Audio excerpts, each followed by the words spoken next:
फ्लिक्की flow ने किया textile conclave का आयोजन लखनऊ। फ्लिक्की फ्लो लखनऊ चैप्टर ने आज हयात रिजेंसी होटल में 2 दिवसीय टेक्सटाइल कॉन्क्लेव का आयोजन किया। ये कार्यक्रम कपड़ा प्रदर्शनी, पैनल चर्चा, टॉक शो, बनारसी वस्त्र उद्योग पर आधारित फ्लो फिल्म की रिलीज और फ्लो गीत की प्रस्तुति का एक सुंदर मिश्रण था। प्रदर्शनी का उद्घाटन उत्तर प्रदेश के उप मुख्यमंत्री ब्रजेश पाठक द्वारा दीप प्रज्वलन करके किया गया।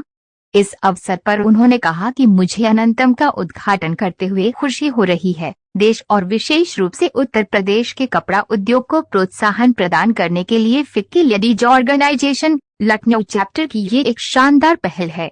इस टेक्सटाइल कॉन्क्लेव का विषय बनारस है, जो न केवल अध्यात्म और धर्म का केंद्र है, बल्कि यहाँ के वस्त्र हमारी संस्कृति का आधार हैं।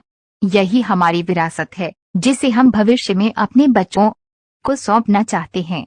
फ्लिक्की फ्लो यूपी में उद्यमियों और इससे जुड़े व्यवसायों को प्रोत्साहन देने के लिए उत्कृष्ट कार्य कर रहा है और राज्य के वस्त्रों और युवा डिजाइनरों को प्रोत्साहित करना हम सभी का कर्तव्य है। मैं आप सभी से आग्रह करूंगा कि बनारसी बुनाई को अपनी कृतियों में शामिल करें और राज्य के लोगों को अधिक से अधिक हथकरघा उत्पाद खरीदने और पहनने के लिए प्रेरित करें।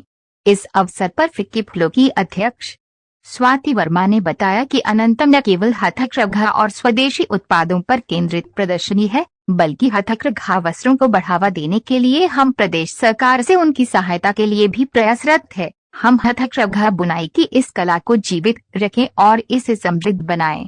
कार्यक्रम के पहले दिन वस्त्र प्रदर्शनी लगाई गई, जहां 50 से अधिक प्रदर्शकों द्वारा हाथ से बुने हुए वस्त्र, पारंपरिक बुनाई, जागरूक और टिकाऊ कपड़े, इंडो वेस्टर्न पोशाक, सुंदर कीमती और फैशन आभूषण, हस्तनिर्मित घरेलू सजावट के सामान, जैविक का एक बड़े संग्रह का प्रदर्शन किया गया। इसके साथ ही आज विरासत बुनाई में उभरती प्रौद्योगिकियों और डिजाइन नवाचार विषय पर एक पैनल चर्चा भी की गई, जिसमें वस्त्र उद्योग की प्रसिद्ध हस्तियों, जिनमें प्रमुख रूप से फाल्गुनी पटेल, आशा बख्शी, जाई काकानी और अभिषेक पाठक ने भाग लिया। फ्लिक्की फ्लो द्वारा आयोजित अनंतम के दूसरे सत्र में प्रदेश सरकार के एमएसएमई और खाद्य उद्योग मंत्री राकेश सचान और प्रसिद्ध ड्रेस डिजाइनर गौरांग शाह ने भाग लिया। कार्यक्रम को संबोधित करते हुए राकेश सचान ने कहा कि फिक्की फ्लो लगातार महिलाओं और विशेषकर हथकरघा उद्योग से जुड़े कामगारों के उत्थान के लिए प्रयासरत रहा है। अनंतम का आयोजन उसी प्रयास का एक हिस्सा है। उन्होंने कहा कि प्रदेश सरकार ने वर्ष 2022 में टेक्सटाइल नीति लागू की है, जिससे इस उद्योग को और बढ़ावा मिलेगा। इस नीति में महिलाओं को विशेष रियायत दी गई है। प्रसिद्ध ड्रेस डिजाइनर गौरांग शाह ने उपस्थित फ्लो सदस्यों को वस्त्र उद्योग की बारीकियां को विस्तार से समझाया। कार्यक्रम में नम्रता पाठक, सीमा सचान, विभा अग्रवाल, वंदिता अग्रवाल, ज्योत्सना हबीबुल्लाह, पूजा गर्ग, आरुषि टंडन, स्मृति गर्ग, स्वाति मोहन, शमा गुप्ता सहित 200 से ज्यादा फ्लो सदस्य उपस्थित थे। IN से मृत्युंजय सिंह में है या हैंड वोवन में है या हैंड पेंटिंग में है, किसी तरह से भारत की मिट्टी से जुड़े हुए कारीगर भी हैं, डिजाइनर्स भी हैं और यहाँ पे उन्होंने अपने सामानों का बहुत अच्छा प्रदर्शनी लगाई है और हम पूरे लखनऊ से विनती करते हैं कि वो आएँ, इन लोगों का प्रोत्साहन बढ़ाएं, हम लोगों का सहयोग दें कि हम अपने देश के कलाओं को जीवित रख सकें लंबे समय तक। ये हमारी धरोहर है जो हमारे बच्चों के लिए, बच्चों के लिए यहाँ हमेशा भारतवर्ष में जीवित रहनी चाहिए और आप लोगों का योगदान इसके लिए बहुत आवश्यक है। कितने दिन तक ये प्रदर्शनी आज की है और कल हमने एक फैशन शो का आयोजन करा हुआ है, जहाँ जिसमें शहर के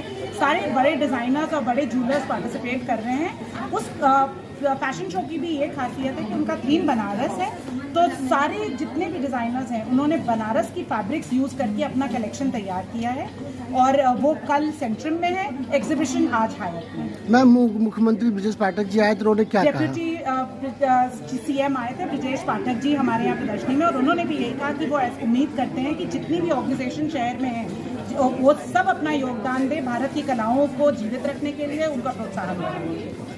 फ्लो लखनऊ ने पिछले साल एक विलेज अडॉप्ट करी थी, ठीक है।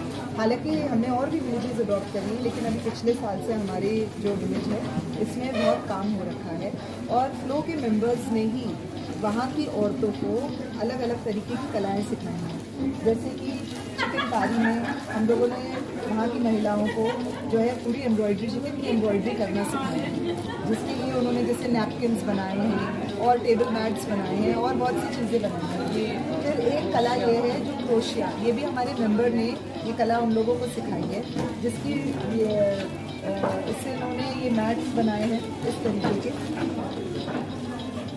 ये सब बहुत हैंगिंग बनाई है, फ्लोक का इनिशिएटिव है एंड ये बहुत ही सुंदर बच्चों की फ्रॉक्स हैं।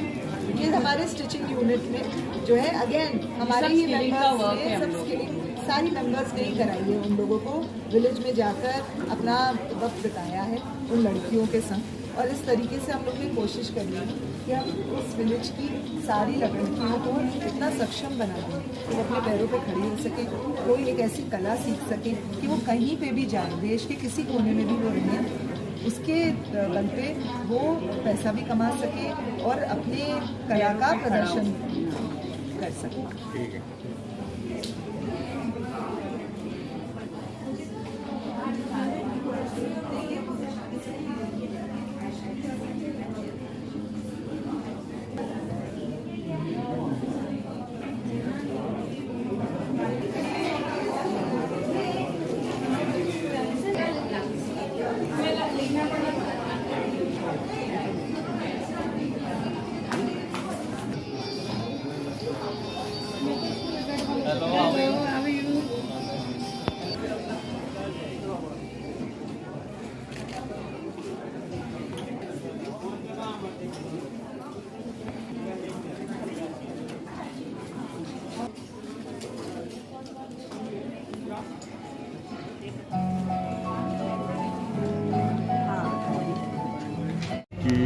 महिला दिन के द्वारा ये कार्यक्रम आयोजित किया गया, जिसमें भारतीय फिल्म का भी उन्होंने प्रदर्शन किया। किस तरह से हमारे कंधा से बनती है, कितनी मेहनत लगती है, कितनी कारीगरी लगती है, कितने प्रयास से उत्पादन होते हैं, वो हुनर बना रहे कि लगातार उसको प्रोत्साहन देने के लिए तभी हम लोगों ने OBOP योजना हमारे चालू की, और ऐसे हुनरमंद कारीगर थे और जो जनपदों में लगातार जो सदियों से परंपरागत काम होता रहता था, धीरे धीरे लुप्त हो रहा था, उसको बढ़ावा देने के लिए ही OBOP योजना आई। उसमें हम लोगों ने अनेक तरीके की सुविधाएं दे करके, सब्सिडी दे करके और मार्जिन मनी दे करके लोगों को रोजगार परक योजनाओं को जोड़ करके लगातार हम लोग उनको आगे बढ़ा रहे हैं। तो MSME सेक्टर में आज हमारे माननीय मुख्यमंत्री जी के द्वारा जो मुख्यमंत्री दुर्घटना बीमा योजना का जो लॉन्च हुआ, उससे भी हमारे MSME सेक्टर में बढ़ावा मिलेगा।